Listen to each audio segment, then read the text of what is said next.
Hello guys, welcome back to my channel. আজকে ভিডিওটি 4000 essential English ওয়ার্ডস এর 10 নম্বর ভিডিও। কোনো অংশ স্কিপ না করে ভিডিওটি মনোযোগ সহকারে দেখতে থাকো। বেনিফিট। বেনিফিট এটি একাধারে নাউন এবং ভার্ব। নাউন হিসেবে এর মানে হচ্ছে উপকার, সুফল, মঙ্গল, লাভ। ভার্ব হিসেবে এর মানে হচ্ছে মঙ্গল করা।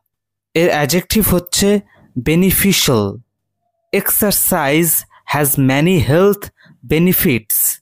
ব্যায়ামের অনেক স্বাস্থ্যগত উপকার আছে। সার্টেন। সার্টেন এটি একটি অ্যাডজেক্টিভ, এর মানে হচ্ছে নিশ্চিত। এর নাউন হচ্ছে সার্টেনটি। এর অ্যাডভার্ব হচ্ছে certainly. I am certain that she will pass the exam. আমি নিশ্চিত যে সে পরীক্ষায় পাশ করবে। চ্যান্স। চ্যান্স এটি একাধারে ভার্ব এবং নাউন। ভার্ব হিসেবে এর মানে হচ্ছে ঝুঁকি নেওয়া, দৈবাৎ বা দৈবক্রমে পাওয়া বা দেখা পাওয়া। নাউন হিসেবে এর মানে হচ্ছে সুযোগ, সম্ভাবনা। I had a chance to meet the president. আমার রাষ্ট্রপতির সাথে দেখা করার সুযোগ হয়েছিল। ইফেক্ট। ইফেক্ট এটি একাধারে ভার্ব এবং নাউন। ভার্ব হিসেবে এর মানে হচ্ছে কার্যকর করা, ফলপ্রসূ করা। নাউন হিসেবে এর মানে হচ্ছে প্রভাব, ফলাফল, কার্যকারিতা। এর অ্যাডজেক্টিভ হচ্ছে ইফেক্টিভ। অ্যাডভার্ব হচ্ছে effectively. The new law had a positive effect on society. নতুন আইনের সমাজের উপর ইতিবাচক প্রভাব পড়েছিল। ইসেনশিয়াল। ইসেনশিয়াল এটি একটি অ্যাডজেক্টিভ, এর মানে হচ্ছে অত্যাবশ্যক, অপরিহার্য। এর অ্যাডভার্ব হচ্ছে essentially. Water is essential for all living beings. সমস্ত জীবের জন্য পানি অপরিহার্য। ফার। ফার এটা একটা অ্যাডজেক্টিভ, এর মানে হচ্ছে দূর, অনেক দূরে। The school is far from my house. স্কুলটি আমার বাড়ি থেকে অনেক দূরে। ফোকাস। ফোকাস এটি একাধারে নাউন এবং ভার্ব। নাউন হিসেবে এর মানে হচ্ছে মনোযোগ, কেন্দ্র। ভার্ব হিসেবে এর মানে হচ্ছে মনোযোগ দেওয়া, কেন্দ্রীকরণ করা। You should focus on your studies. তোমার পড়াশোনায় মনোযোগ দেওয়া উচিত। ফাংশন। ফাংশন এটি একাধারে নাউন এবং ভার্ব। নাউন হিসেবে এর মানে হচ্ছে কার্য, ভূমিকা। ভার্ব হিসেবে এর মানে হচ্ছে কাজ করা, দায়িত্ব পালন করা। এর অ্যাডজেক্টিভ হচ্ছে functional. The heart's main function is to pump blood. হৃদয়ের প্রধান কাজ হলো রক্ত পাম্প করা। গ্রাস।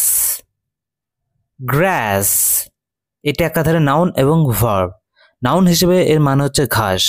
ভার্ব হিসেবে এর মানে হচ্ছে ঘাস খাওয়ানো, বিশ্বাসঘাতকতা করা।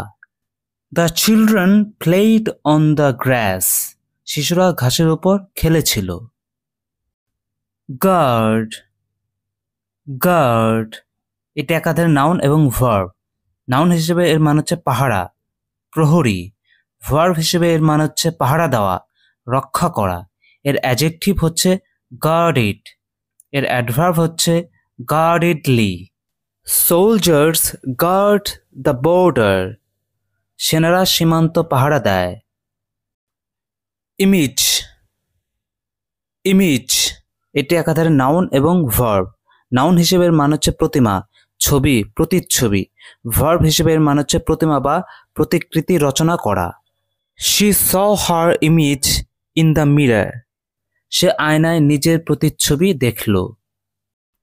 ইমিডিয়েট। ইমিডিয়েট এটা একটা অ্যাডজেক্টিভ, এর মানে হচ্ছে তাৎক্ষণিক। এর অ্যাডভার্ব হচ্ছে immediately. The doctor gave him immediate treatment. Doctor তাকে তাৎক্ষণিক চিকিৎসা দিলেন। প্রাইমারি।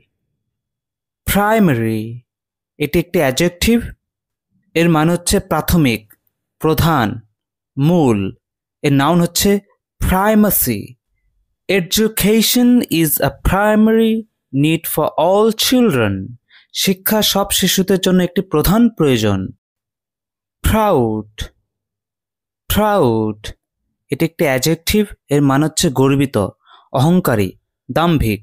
এর নাউন হচ্ছে প্রাইড, অ্যাডভার্ব হচ্ছে proudly. I am proud of my country. আমি আমার দেশের জন্য গর্বিত। Remain. Remain. এটি একটি ভার্ব, এর মানে হচ্ছে থাকা, অবশিষ্ট থাকা। এর নাউন হচ্ছে remains. Only 2 students remained in the class. শ্রেণীতে মাত্র 2 জন ছাত্র অবশিষ্ট রইল। Rest. Rest. এটা একাধারে ভার্ব এবং নাউন। ভার্ব হিসেবে এর মানে হচ্ছে বিশ্রাম করা, নাউন হিসেবে এর মানে হচ্ছে বিশ্রাম। You should take some rest after lunch. দুপুরের খাবারের পর তোমার কিছু বিশ্রাম নেওয়া উচিত। সেপারেট। সেপারেট। এটি একাধারে ভার্ব এবং অ্যাডজেক্টিভ। ভার্ব হিসেবে এর মানে হচ্ছে আলাদা, পৃথক করা। অ্যাডজেক্টিভ হিসেবে এর মানে হচ্ছে আলাদা, পৃথক। এর নাউন হচ্ছে সেপারেশন, অ্যাডভার্ব হচ্ছে separately. They decided to sleep in separate rooms. তারা আলাদা কক্ষে ঘুমানোর সিদ্ধান্ত নিল। সাইট। সাইট। এটি একাধারে ভার্ব এবং নাউন। ভার্ব হিসেবে এর মান হচ্ছে বিশেষ স্থানে কোনো কিছু স্থাপন করা, নাউন হিসেবে এর মান হচ্ছে কোনো কিছুর নির্ধারিত স্থান, জায়গা। This is the site of the new hospital. এটাই নতুন হাসপাতালের জায়গা। টেইল। টেইল। এটি একাধারে ভার্ব এবং নাউন। ভার্ব হিসেবে এর মানে হচ্ছে পেছন পেছন অনুসরণ করা, নাউন হিসেবে এর মানে হচ্ছে লেজ, পুচ্ছ। The dog wagged its tail happily. কুকুরটি আনন্দে তার লেজ নাড়ালো। ট্রাবল। ট্রাবল। এটি একাধারে নাউন এবং ভার্ব। নাউন হিসেবে এর মানে হচ্ছে সমস্যা, বিপদ। ভার্ব হিসেবে এর মানে হচ্ছে অসুবিধায় বা অস্বস্তিতে ফেলা। এর অ্যাডজেক্টিভ হচ্ছে troublous. I had trouble understanding the question. প্রশ্নটি বুঝতে আমার সমস্যা হয়েছিল। আজকে ভিডিও এখানেই শেষ। ভিডিওটি ভালো লাগলে লাইক, শেয়ার, কমেন্ট করো এবং চ্যানেলটি সাবস্ক্রাইব করে আমার সঙ্গে থাকো এবং ভিডিওটি বন্ধুদের সঙ্গে শেয়ার করো। ধন্যবাদ।